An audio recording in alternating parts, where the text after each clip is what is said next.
Hello കൂട്ടുകാരെ, അപ്പം നമ്മൾ വാളമീന് കറിയും കൂടെ വെക്കുവാണ്. അപ്പം നമ്മൾ വേണ്ട സാധാരണ അടുപ്പിൽ വേണ്ട വിറക് വെച്ച് കത്തിക്കുന്ന അടുപ്പിൽ നമ്മൾ വാളക്കറി ഉണ്ടാക്കാൻ പോവാണ്. അപ്പം നമ്മൾ സവോള 2 ചെറിയ കഷ്ണം എടുത്ത് അരിഞ്ഞിട്ടുണ്ട്.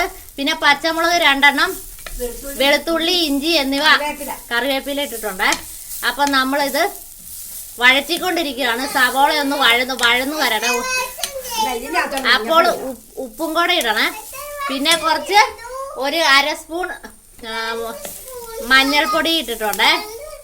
ഇനി നമുക്ക് ഇളക്കി കൊടുക്കാവേ. അപ്പൊ വേണ്ട നമ്മളൊരു 3 സ്പൂൺ മുളക് പൊടി ഇട്ടിട്ടുണ്ട്, 3 ടേബിൾ സ്പൂൺ. ഇനി നമ്മൾ ഈ മുളക് ഒന്ന് മൂത്ത് കഴിയുമ്പോൾ വെള്ളം ഒഴിച്ചു കൊടുക്കാവേ. അപ്പം മുളക് മൂത്തിട്ടുണ്ട്, നമുക്ക് വെള്ളം ഒഴിച്ചു കൊടുക്കാം. വെള്ളം നല്ലതുപോലെ ഒഴിച്ചിട്ട് നല്ലതുപോലെ ഒന്ന് ഇളക്കി കൊടുക്കണം. അപ്പം ഈ വെള്ളം നല്ലപോലെ ഒന്ന് തിളച്ച് വരണേ. അപ്പോൾ നമ്മൾ ഒരു കാര്യം വിട്ടുപോയേ. അപ്പോൾ നമ്മൾ ഇതിലേക്ക് കുടംപുളി ഇടണേ. അപ്പോൾ ഒരു കുടംപുളി ഒരു 6 ചോള ഇട്ടിട്ടുണ്ട്. നിങ്ങൾക്ക് ആവശ്യത്തിന് പുളിക്ക് ആവശ്യത്തിന് എന്തായാലും വേണം, അതിനനുസരിച്ച് ഇടുക. ഇനി നമ്മൾ വാള മീൻകറി വെക്കാൻ വേണ്ടി വാള ഇവിടെ കഷ്ണമാക്കി വെച്ചിട്ടുണ്ട്. കറിക്കുള്ളത് ഉണ്ടോ, പീസാക്കി വെച്ചിട്ടുണ്ട്. അപ്പോൾ കൂട്ടുകാരെ കരണ്ട് പോയേ. അപ്പം കരണ്ട് പോയത് കൊണ്ട് വെട്ടത്തിൻ്റെ കുറവുണ്ടായിരിക്കും. ഇച്ചിരി മുമ്പേ കരണ്ട് ഉണ്ടായിരുന്നു. അപ്പം നമ്മുടെ മീൻകറിയുടെ ചാറ് നല്ലതുപോലെ തിളച്ചിട്ടുണ്ട്.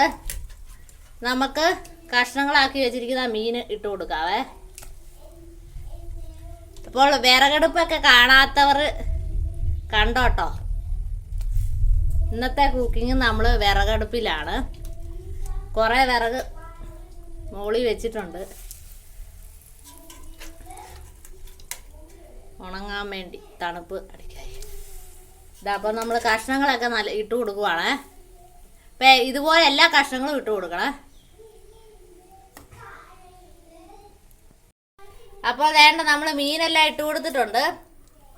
അപ്പോൾ ഇച്ചിരി ലൈറ്റ് ഇല്ലാത്തതുകൊണ്ട് വെട്ടക്കുറവുണ്ട്, എല്ലാവരും അഡ്ജസ്റ്റ് ചെയ്യണം. മീനെല്ലാം ഇട്ട് കൊടുത്തിട്ടുണ്ട്.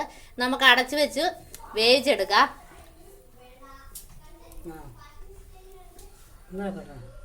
അപ്പോൾ നമ്മുടെ വാളമീൻ കറി ഇവിടെ റെഡി ആയിട്ടുണ്ട്. ഇതാ നല്ല പാകത്തിന് ചാറുമായിട്ട്. അപ്പോൾ ഇന്നത്തെ സ്പെഷ്യലൊക്കെ ഇതാണ്. അപ്പോൾ ഈ വീഡിയോ ഇഷ്ടപ്പെടുവാണെങ്കിൽ ചാനൽ ലൈക്ക് ചെയ്യുക, ഷെയർ ചെയ്യുക, സബ്സ്ക്രൈബ് ചെയ്യുക. കമൻറ്റ് ഉണ്ടെങ്കിൽ കമൻറ്റ് അടിയിൽ അറിയിക്കുക. ബൈ.